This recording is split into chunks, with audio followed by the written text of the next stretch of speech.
Dear students, पिछले video में हमने स्टेटमेंट और उसकी ट्रूथ वैल्यू के बारे में पढ़ा था। इस वीडियो में हम लॉजिकल कनेक्टिविटीज़ की स्टडी करने वाले हैं। सबसे पहले हम सिंपल स्टेटमेंट और कंपाउंड स्टेटमेंट समझ लेते हैं कि सिंपल स्टेटमेंट कौन सी होती है और कंपाउंड स्टेटमेंट क्या होती है। ये सब आप जानते हैं, फिर भी हम एक बार रिकॉल कर लेते हैं। सपोज़ पी एक स्टेटमेंट है, गोल्ड इज़ अ मेटल, और क्यू एक दूसरा स्टेटमेंट है, सन इज़ अ स्टार। इन दोनों स्टेटमेंट की मदद से हम एक तीसरा स्टेटमेंट तैयार कर सकते हैं, जैसे gold is metal and sun is a star, या फिर गोल्ड इज़ मेटल और सन इज़ अ स्टार। इसके अलावा हम एक और स्टेटमेंट तैयार कर सकते हैं, if gold is metal then sun is a star, या फिर gold is metal if and only if sun is a star, या फिर gold is metal but sun is a star. यहाँ पर आप देखिए कि हमने दो स्टेटमेंट को एंड इस वर्ड की मदद से जॉइन कर दिया, कनेक्ट कर दिया, जिसकी मदद से एक नया स्टेटमेंट हमारे पास में तैयार है। उसी तरह से आप अगर यहाँ देखिए, दूसरे स्टेटमेंट में हमने यहाँ पे और का इस्तेमाल किया, यहाँ पर हमने इफ़ देन का इस्तेमाल किया और दो स्टेटमेंट को जोड़कर एक नया स्टेटमेंट तैयार किया। यहाँ पर हमने बट इस वर्ड का इस्तेमाल किया। तो यहाँ पर ये जो and, but, if then, yet और इफ़ एंड ओनली इफ़, इस तरह के जो बहुत सारे वर्ड इस्तेमाल होते हैं दो या दो से ज़्यादा स्टेटमेंट को जोड़कर एक नया स्टेटमेंट तैयार करने के लिए, ये सारे वर्ड कहलाते हैं कनेक्टिव्स। ठीक है, यानी ये जितने भी हैं ये सब कनेक्टिव हैं। यहाँ पर ये जो पी और क्यू हमने इस्तेमाल किया था, जो ऐसे स्टेटमेंट हैं जो किसी को जोड़कर नहीं बनाए गए, बल्कि अपने आप में एक अलग से स्टेटमेंट है जो किसी और स्टेटमेंट पर डिपेंड नहीं है, ये कहलाते हैं सिंपल स्टेटमेंट। यहाँ पर कोई भी लॉजिकल कनेक्टिविटीज़, कोई भी कनेक्टिव्स यहाँ पर इस्तेमाल नहीं किया गया। लेकिन दो या दो से ज़्यादा सिंपल स्टेटमेंट को यूज़ करके और कनेक्टिव्स का यूज़ करके जब नए स्टेटमेंट तैयार किए जाते हैं इस तरह से, तो ये स्टेटमेंट कहलाते हैं compound statement. Simple statement P और क्यू यहाँ पर सिंपल स्टेटमेंट है, और कंपाउंड स्टेटमेंट में क्या होता है कि सिंपल स्टेटमेंट्स को यूज़ किया जाता है, दो या दो से ज़्यादा सिंपल स्टेटमेंट को यूज़ किया जाता है, और कनेक्टिव की मदद से यहाँ पर उन दो या दो से ज़्यादा स्टेटमेंट को जॉइन करके नए स्टेटमेंट तैयार किए जाते हैं।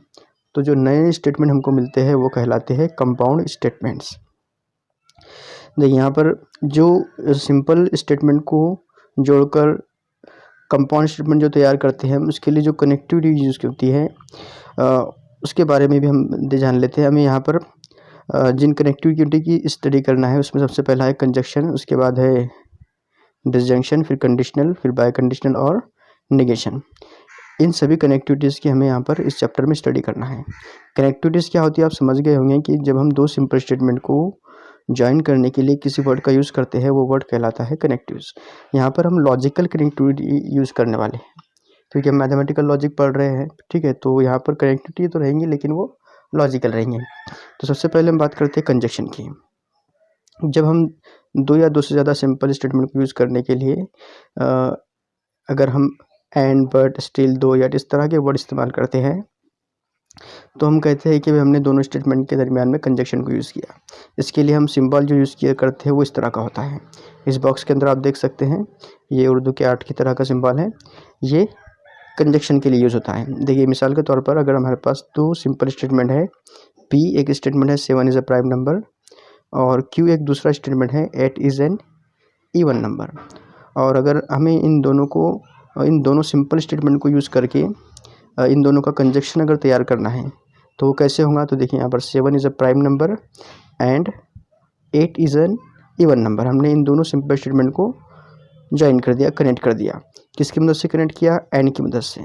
अगर एंड की बजाय मैं बट, स्टिल, दो या इस तरह के वर्ड भी यूज़ करता तो हम यहाँ पर कह सकते थे कि हमने इन दोनों के दरमियान में कंजक्शन को यूज़ किया। अब ये 7 इज़ अ प्राइम नंबर, ये क्या है? ये हमने पी के लिए यूज़ किया था।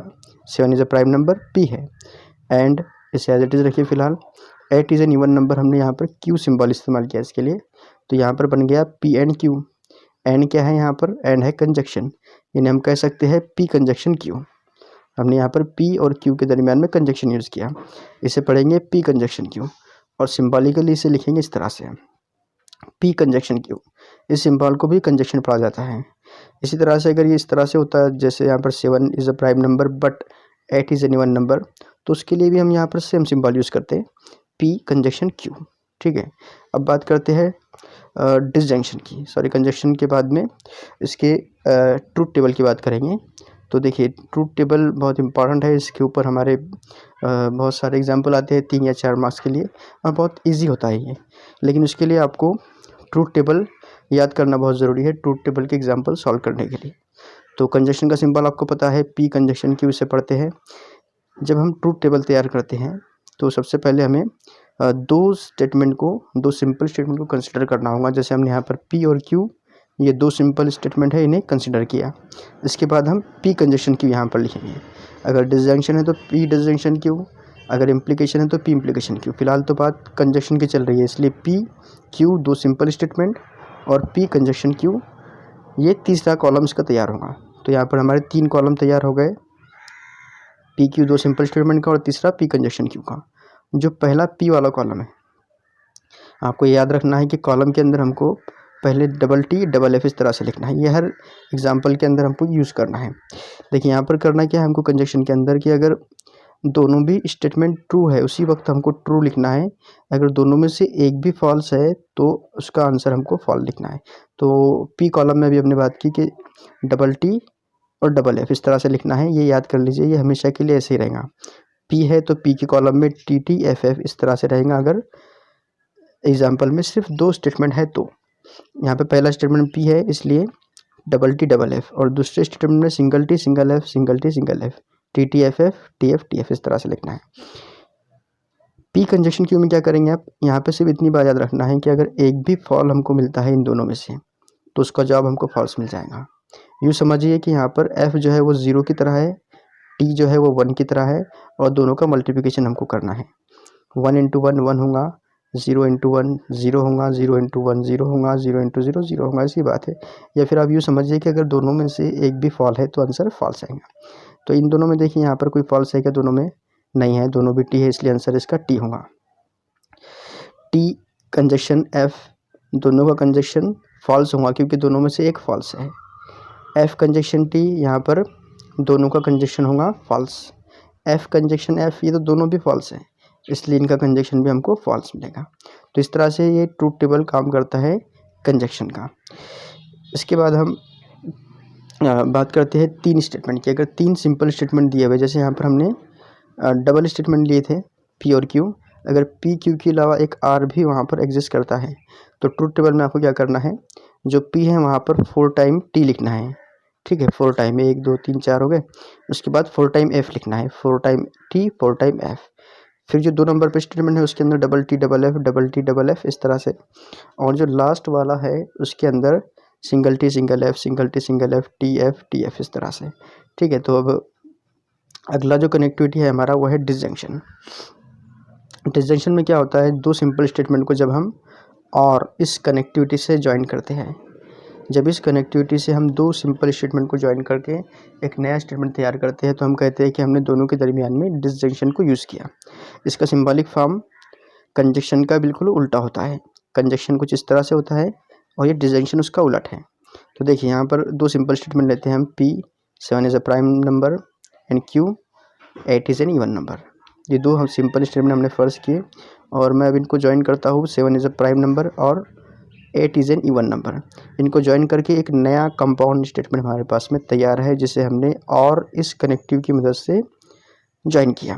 तो यहाँ पर हम कह सकते हैं P और Q, क्योंकि 7 इज़ अ प्राइम नंबर ये P है, 8 इज़ एन इवन नंबर इसे हमने Q कंसिडर किया था, और एक कनेक्टिव दोनों के दरमियान में और इस्तेमाल किया गई, तो P और Q से इस तरह से लिखा जाएगा।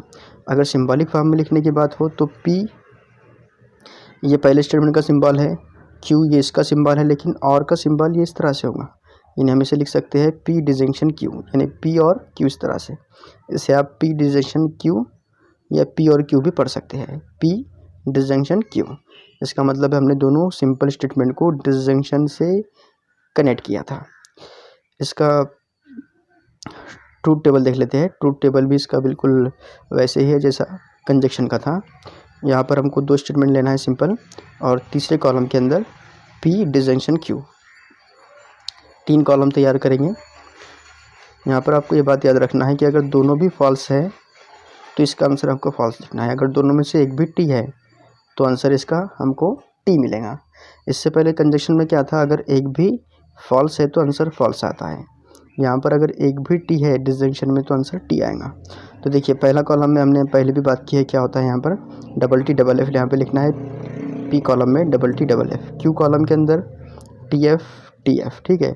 अब यहाँ जो हमारा डिसजंक्शन है, यहाँ हमको क्या बात याद रखना है, हमको सिर्फ इतनी बात याद रखना है कि अगर दोनों भी एफ है तो आंसर एफ लिखना है, या फिर यूँ समझिए कि अगर दोनों में से एक भी टी है, दोनों में से अगर एक भी टी प्रेजेंट है तो हमको आंसर टी लिखना है। दूसरे रो के अंदर देखिए यहाँ पर पहले में टी प्रेजेंट है, मतलब यहाँ पर हमको टी लिखना है। तीसरे के अंदर देखो, तीसरे के अंदर दूसरे नंबर पे टी है, मतलब इसका आंसर भी टी आएगा। चौथे में दोनों फॉल्स हैं, दोनों फॉल्स है, इसलिए इसका डिसजंक्शन हमको फॉल्स लिखना है। तो इस तरह से इसका ट्रूथ टेबल तैयार है। इसके बाद बात करते हैं कंडीशनल की। कंडीशनल में अगर हम इफ़ देन का इस्तेमाल करते हैं दो सिंपल स्टेटमेंट को ज्वाइन करने के लिए, तो हम कहते हैं कि दोनों के लिए हमने कंडीशनल का इस्तेमाल किया ज्वाइन करने के लिए। इससे सिंबल इस तरह से होता है एरो का।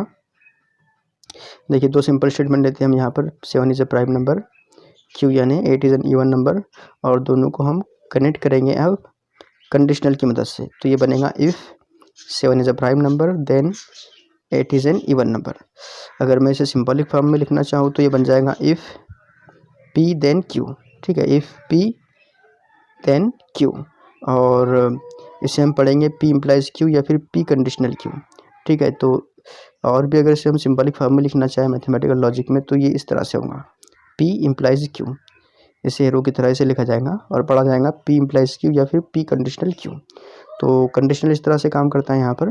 कंडीशनल के बाद नंबर आता है कि उसे किस तरह से पढ़ा जाता है। जैसे यहाँ पर हमने पी एरो क्यू जो लिखा है सिंबल के अंदर, इसे पी इम्प्लाइज क्यू पढ़ा जाता है, या फिर इसे आप पढ़ सकते हैं इफ़ पी देन क्यू। इसके अलावा आप इसे P is sufficient for Q इस तरह से पढ़ सकते हैं, या फिर इसे आप Q is necessary for P, Q is necessary for P ऐसे भी पढ़ सकते हैं, या फिर पी इम्प्लाइज क्यू, या फिर क्यू फॉलोज फ्रॉम पी, या फिर पी ओनली इफ़ क्यू इस तरह से पढ़ सकते हैं। लेकिन आमतौर पर P implies Q and if P then Q या फिर पी कंडीशनल क्यू इस तरह से इसे पढ़ा जाता है। इसका ट्रूथ टेबल देखते हैं। ट्रूथ टेबल के अंदर फिर वही पी क्यू दो सिंपल स्टेटमेंट लेंगे हम, और तीसरा जो कॉलम होगा वो पी इम्प्लाइज क्यू का होगा। यहाँ पर आपको याद ये रखना है कि अगर टी इम्प्लाइज एफ़ कहीं पर मिलता है तो उसको हमें एफ़ लिखना है, बाकी हर जगह पर हमको टी लिखना है। सिर्फ टी इम्प्लाइज एफ़ में एफ़ लिखना है, बाकी हर जगह पर टी लिखना है। तो पहले T T F F P के कॉलम में, क्यू वाले कॉलम में टी एफ होगा हमेशा की तरह। अब यहाँ देखिए पहले रो के अंदर टी इम्प्लाइज एफ़ है क्या, ये नहीं है, तो इसका आंसर आएगा टी। टी इम्प्लाइज एफ़ अगर होगा तो ही एफ़ लिखना है, टी इम्प्लाइज टी एफ़ आएगा।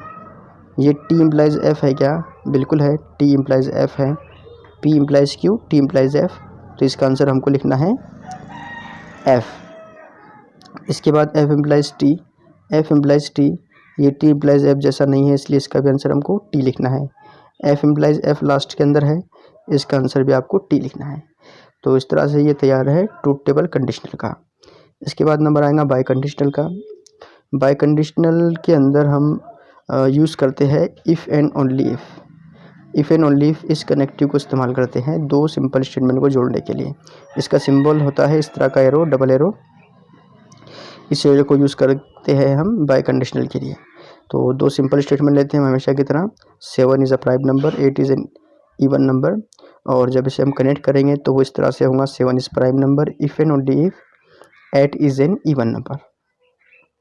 इसका सिंबॉलिक फॉर्म अगर हम लिखना चाहें 7 is prime number if and only if 8 is an even number, इस तरह से इसे लिखा जाता है।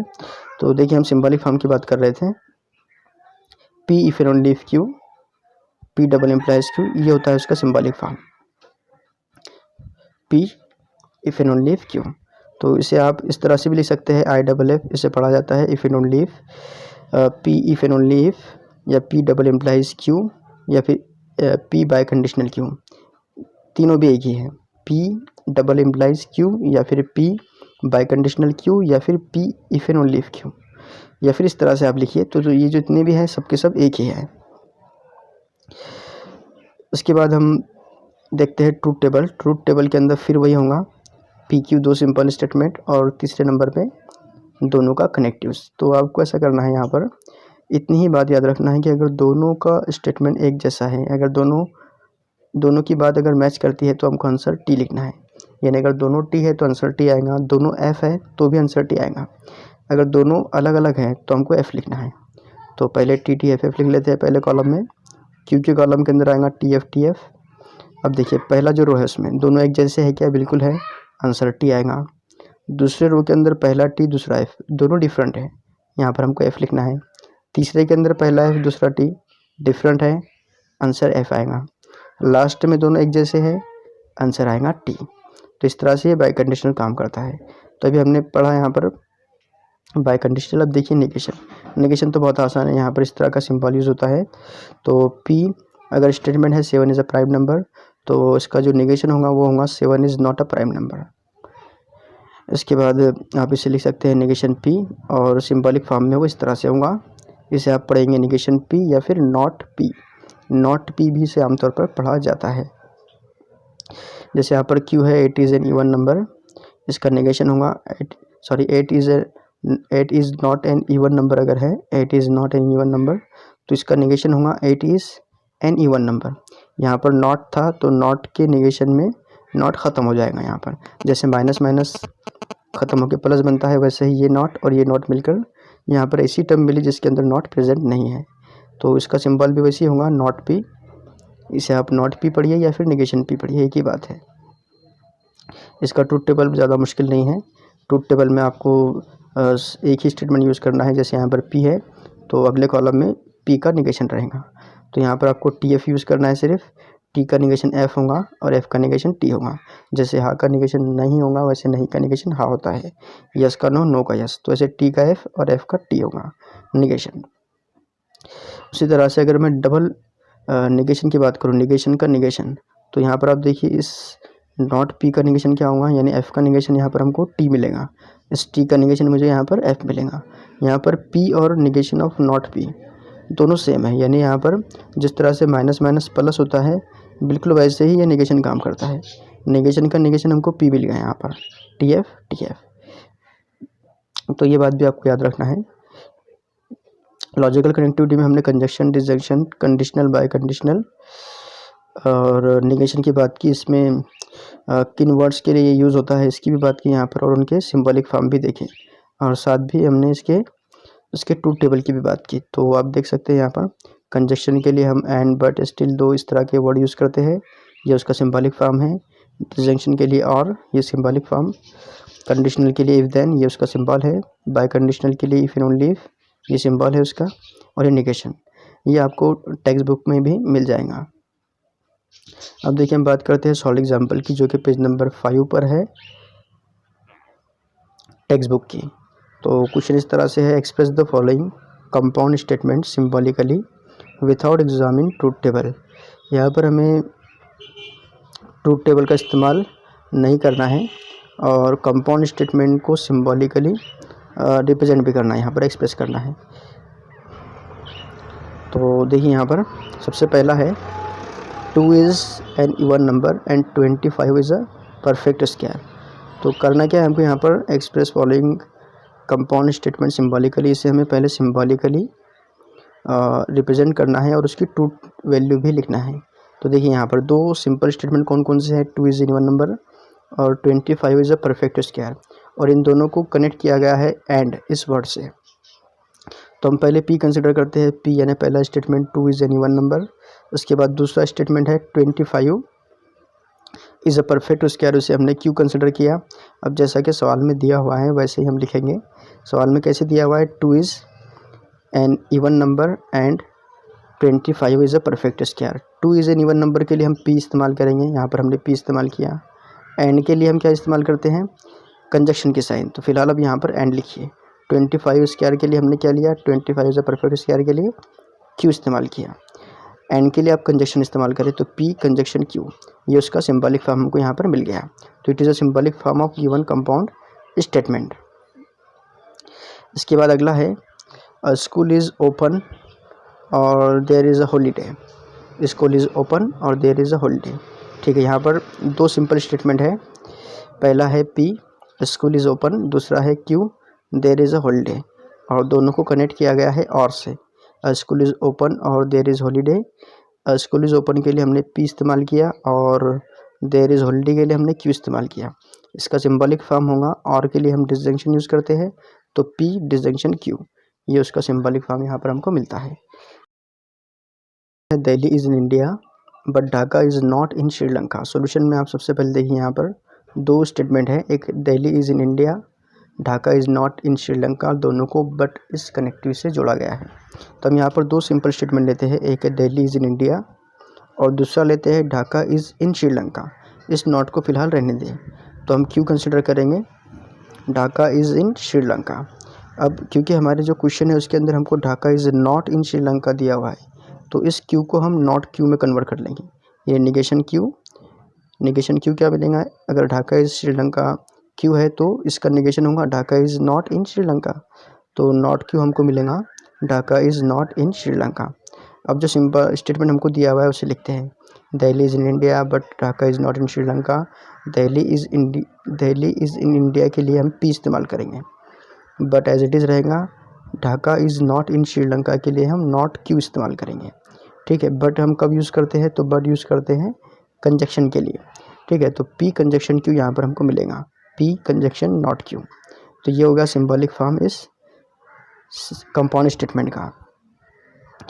इसके बाद है 3 + 8 > 12 इफ़ एंड ओनली इफ़ 5 × 4 < 25। तो यहाँ पर फिर से वैसे स्टेटमेंट है, दो सिंपल स्टेटमेंट है, 3 + 8 > 12 एंड 5 × 4 < 25, और इसे कनेक्ट किया गया है इफ़ एंड ओनली इफ़ इस वर्ड के साथ, इस कनेक्टिव के साथ में। तो पहले हम पी कंसिडर करते हैं, 3 + 8 > 12, और क्यू के लिए हम इस्तेमाल करेंगे 5 × 4 < 25, और जो स्टेटमेंट दिया हुआ है उसे पहले लिखिए। देखिए यहाँ पर 3 + 8 > 12 के लिए हम पी इस्तेमाल किए, फिर इफ़ एंड ओनली इफ जैसा कि वैसा, 5 × 4 < 25। अब इसे सिंबॉलिक फॉर्म में अगर लिखे तो इफ़ एंड ओनली इफ के लिए हम यूज़ करते हैं बाय कंडीशनल, तो ये बन जाएगा पी बाय कंडीशनल क्यू, और ये उसका सिंबॉलिक फॉर्म तैयार है। It is an symbolic form of given compound statement.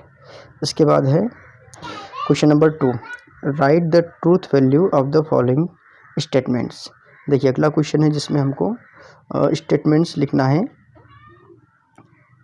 Truth value लिखना है दिए हुए स्टेटमेंट्स की। ये क्वेश्चन भी सॉल्व एग्जांपल है, ये पेज नंबर 5 पे आपको मिलेंगे टेक्स्ट बुक की। तो 3 is a prime number and 4 is a rational number. ठीक है, दो सिंपल स्टेटमेंट दिए हुए हैं, दोनों को एंड से कनेक्ट किया गया है। हमको क्या करना है यहाँ पर, ये जो कंपाउंड स्टेटमेंट है इसकी ट्रूथ वैल्यू मालूम करना है। तो देखिए यहाँ पर सबसे पहले हम पी लिखते हैं, पी क्या होगा, जाहिर है कि 3 इज़ अ प्राइम नंबर, ये पी है, और 4 इज़ अ रैशनल नंबर, ये है क्यू।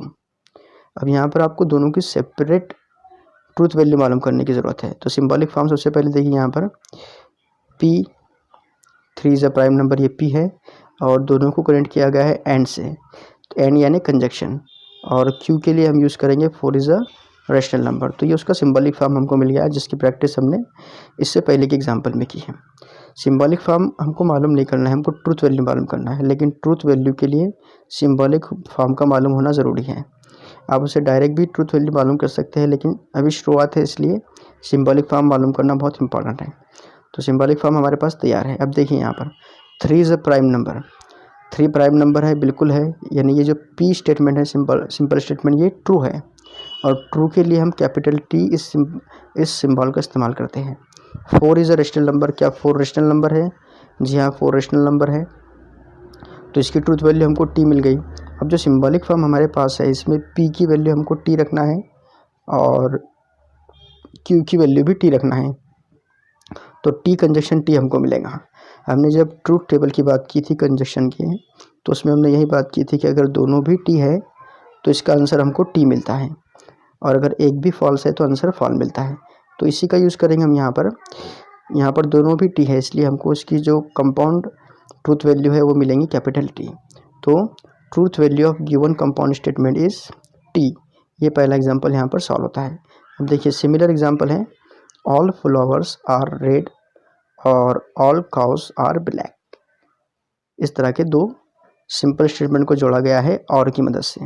तो पहले हम पी कंसिडर करते हैं, ऑल फ्लावर्स आर रेड, और Q, all cows are black. ठीक है, अब देखिए यहाँ पर क्या करना है हमको, पहले इसका सिंबॉलिक फॉर्म लिखना है। तो पी है यहाँ पर ऑल फ्लावर्स आर रेड और ऑल काउज आर ब्लैक, इसे कनेक्ट किया गया है और की मदद से, और यानी डिसजंक्शन की मदद से। तो यहाँ पर हमको इसका सिंबॉलिक फॉर्म मिलेगा पी और क्यू, यानी P disjunction Q, P disjunction Q. अब देखिए यहाँ पर दोनों की हमको यहाँ पर देखना है पर्सनल ट्रूथ वैल्यू क्या है इसकी। जैसे यहाँ पर पी है ऑल फ्लावर्स आर रेड, इसकी ट्रूथ वैल्यू है एफ। क्यू है यहाँ पर ऑल काउज आर ब्लैक, इसकी ट्रूथ वैल्यू है एफ। तो यहाँ पर हम रिप्लेस करेंगे पी को एफ से और क्यू को भी एफ से, तो हमको मिलेगा एफ और एफ। आप जानते हैं कि डिसजंक्शन में अगर दोनों एफ है तो उसका आंसर हमको एफ मिलता है, अगर दोनों में से एक भी टी है डिसजंक्शन में तो उसका आंसर हमको टी मिलता है। तो फिलहाल यहाँ पर दोनों भी एफ है, इसलिए इसका जो कंपाउंड ट्रूथ वैल्यू है वो होगा कैपिटल एफ। तो truth value of given compound statement is capital F. देखिए इसके बाद अगला एग्जांपल है, if Mumbai is in Maharashtra then Delhi is the capital of India. तो if Mumbai is in Maharashtra then Delhi is the capital of India. अब यहाँ पर फिर से वैसे ही करना है हमको। देखिए पी हम कंसिडर करेंगे यहाँ पर मुंबई इज़ इन महाराष्ट्र, क्योंकि यहाँ पर इफ़ देन इस कनेक्टिव का इस्तेमाल किया गया है। सिंपल स्टेटमेंट क्या होगा, मुंबई इज़ इन महाराष्ट्र, और क्यू जो है वो दूसरा स्टेटमेंट है, Q Delhi is the capital of India, Delhi is the capital of India. अब देखिए इसका जो सिंबॉलिक फॉर्म है वो कैसा होगा, if P Mumbai is in Maharashtra, ये पी है, तो if P then Q, if P then Q यानी पी इम्प्लाइज क्यू, इस तरह से हमको इसका सिंबॉलिक फॉर्म मिलेगा। अब आप ये देखिए कि दोनों स्टेटमेंट ट्रू है या फॉल्स है। तो पी देखिए आप, मुंबई इज़ इन महाराष्ट्र, ये ट्रू है, ये सही है, इसकी ट्रूथ वैल्यू आपको टी मिलेगी। Delhi is the capital of India, ये भी सही है, दोनों भी ट्रू है। आप जानते हैं यहाँ पर कि टी इम्प्लाइज एफ, हमको एफ लिखना होता है। चलिए पहले हम यहाँ पर वैल्यू रिप्लेस करते हैं, तो टी इम्प्लाइज टी आपको मिलेगा। यहाँ पर कंडीशनल के लिए क्या कंडीशन थी कि टी इम्प्लाइज एफ के लिए हमको एफ लिखना है, टी इम्प्लाइज टी के लिए आंसर टी लिखना है।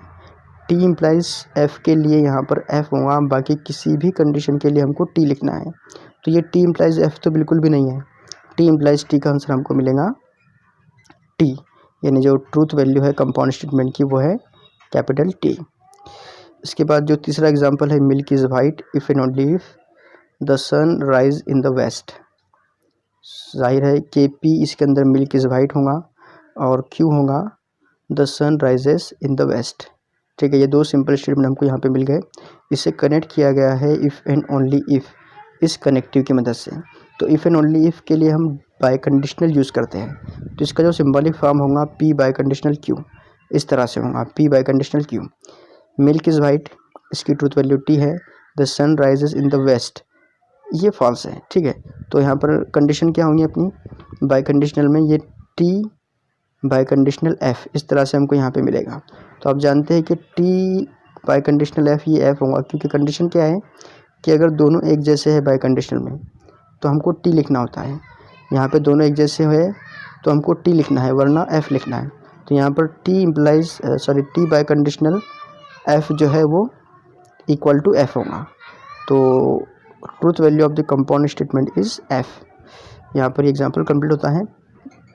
If statement P Q are true and R S are false, determine the truth value of the following.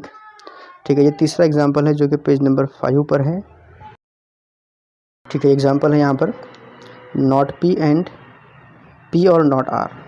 देखिए हमको क्या करना है, यहाँ पर पी क्यू जो है वो ट्रू है, आर एस फॉल्स है, और इस स्टेटमेंट पैटर्न की ट्रूथ वैल्यू हमको मालूम करना है। तो सॉल्यूशन में आप सबसे पहले जो दिया हुआ है वो लिखिए। तो पी क्यू हमको ट्रू दिया हुआ है शुरुआत के अंदर ही, आर एस ये फॉल्स दिए हुए हैं, ये दिया हुआ है। अच्छा, उसके बाद में स्टेटमेंट पैटर्न क्या है, नॉट पी एंड क्यू और नॉट आर। तो यहाँ पर पी की जगह पे टी, क्यू की जगह पे टी, आर की जगह पे फॉल्स, और एस अगर है तो उसकी जगह पे फॉल्स रखना है। तो हमको जो नया स्टेटमेंट है वो इस तरह से मिलेगा, नॉट टी एंड टी और नॉट एफ, इस तरह से यहाँ पर हमको मिला। हमने यहाँ पर पी क्यू की जगह पे टी रखा और आर की जगह पे एफ रख दिया। अब देखिए यहाँ पर आपको पता होना चाहिए कि जो नॉट टी और नॉट एफ है, टी का जो नेगेशन होता है वो एफ होता है और एफ का जो नेगेशन है वो टी होता है। तो अगली स्टेप में हमको मिलेगा इन दोनों का इस्तेमाल करके नॉट टी की जगह पे एफ, कंजक्शन टी और एज इट इज़, और नॉट एफ की जगह पे यहाँ पर टी मिल गया। स्टेटमेंट जैसा कि वैसा है, सिर्फ नॉट टी की जगह हमने एफ लिखा, नॉट एफ की जगह पे टी लिखा। तो एक और बात आपको पता होना चाहिए कि बाय कंडीशनल के अंदर अगर दोनों भी टी है तो आंसर टी आता है, या फिर अगर एक भी टी है तो बाय कंडीशन डिसजंक्शन के अंदर एक भी टी है तो हम आंसर टी लिख सकते हैं डिसजंक्शन के अंदर। तो इन दोनों को मिलकर हम टी बना सकते हैं यहाँ पर, ठीक है। तो यहाँ पर एफ कंजक्शन जैसा कि वैसा रहेगा और ये टी बाय कंडीशनल टी मिलकर कैपिटल टी बन जाएगा। अब देखिए दोनों के दरमियान फिर से कंजक्शन है। कंजक्शन की कंडीशन क्या है कि अगर एक भी फॉल्स है तो आंसर फॉल आता है। तो यहाँ पर तो पहला ही फॉल है, कंडीशनल में अगर एक भी फॉल्स है तो आंसर फॉल्स आता है। तो यहाँ पे पहला फॉल्स है, इसलिए हमको इसका जो आंसर है वो फॉल्स मिलेगा। ये जो स्टेटमेंट पैटर्न है इसका ट्रूथ वैल्यू हमको यहाँ पर एफ मिलता है। ये एग्जांपल यहाँ पर सॉल्व होती है। देखिए अगली एग्जांपल सेम एग्जांपल का जो अगला एग्जांपल है सब एग्जांपल वो है P conjunction not R, conjunction not Q और एस। इस तरह से गिवन क्या है इसके अंदर वही है जो पहले दिया हुआ था। पी क्यू की वैल्यू टी है और एस की वैल्यू कैपिटल एफ है। तो स्टेटमेंट पैटर्न लिखिए पहले और इसके अंदर आप रिप्लेस कीजिए पी क्यू की जगह पर टी और एस की जगह पर एफ। तो मिलेगा पी कंजक्शन नॉट एफ, ये पहले ब्रैकेट में मिल गया कंजक्शन जैसा कि वैसा। टी और एस को भी हमने क्यू और एस को भी हमने टी और एफ से रिप्लेस कर दिया। तो नॉट टी और एफ इस तरह से हमको सेकंड ब्रैकेट में मिल गया। अब इसे और सिंप्लीफाई करना है तो देखिए यहाँ पर ये जो नॉट एफ और नॉट टी है ये हमने इससे पहले के एग्जांपल में भी देखा। नॉट एफ जो है वो टी बन जाएगा और नॉट टी है वो एफ बन जाएगा। तो अगली स्टेप के अंदर हमको मिलेगा T conjunction T and F disjunction F, ठीक है। इसके बाद ये जो टी कंजक्शन टी है यहाँ पर हम कंजक्शन का रोल यूज़ करेंगे। कंजक्शन क्या कहता है कि अगर एक भी एफ है तो हमको एफ लिखना है, अगर दोनों टी है तो आंसर टी लिखना है। तो जाहिर है कि यहाँ पे टी है तो कोई प्रॉब्लम नहीं आएगा। इसके बाद डिसजंक्शन के अंदर क्या है कि अगर दोनों फॉल्स है तो हमको फॉल्स लिखना है, अगर एक भी टी है तो हमको टी लिखना है। यहाँ पर दोनों फॉल्स है इसलिए एफ डिसजंक्शन एफ ये एफ के इक्वल होगा। तो टी कंजक्शन टी को हम टी से रिप्लेस कर देंगे, एफ डिसजंक्शन एफ को हम एफ से रिप्लेस कर देंगे। पहले ब्रैकेट की जगह टी आ गया, दूसरे ब्रैकेट की जगह एफ आ गया। अब टी कंजक्शन एफ, कंजक्शन की जो रोल है उसके हिसाब से देखिए कि कंजक्शन का रोल क्या होता है, एक भी एफ है तो आंसर एफ लिखना है, अगर दोनों टी है तो आंसर टी आएगा। तो यहाँ पर दूसरा एफ है इसलिए इसका कंजक्शन होगा एफ। यहाँ पर ये एग्जांपल हमारा सॉल्व होता है। देखिए अब यहाँ पर तीसरा एग्जांपल देखते हैं हम, क्योंकि इसकी ट्रूथ वैल्यू हमको एफ मिल गई। तीसरा एग्जांपल है not P implies Q biconditional R and S. दिया हुआ है पी क्यू की वैल्यू जो है टी है, इसमें आर एस की वैल्यू एफ है। स्टेटमेंट पैटर्न इस तरह से है। स्टेटमेंट पैटर्न में पी क्यू की जगह पे टी रखिए और एस की जगह पे एफ रखिए। ये दोनों टी होंगे, ये दोनों एफ होंगे। तो इस तरह से हमको पैटर्न मिलेगा यहाँ पर पी क्यू की जगह पर टी टी और एस की जगह पर एफ एफ। अब इसे सॉल्व करना है तो देखिए यहाँ पर सबसे पहले F conjunction F, F conjunction F ये एफ होगा, ठीक है। ये आपको पता होना चाहिए एफ कंजक्शन एफ एफ होता है। ये रूल्स हमने अभी अभी पढ़े इसी वीडियो के अंदर जहाँ पर हमने ट्रूथ टेबल की बात की थी कंजक्शन के।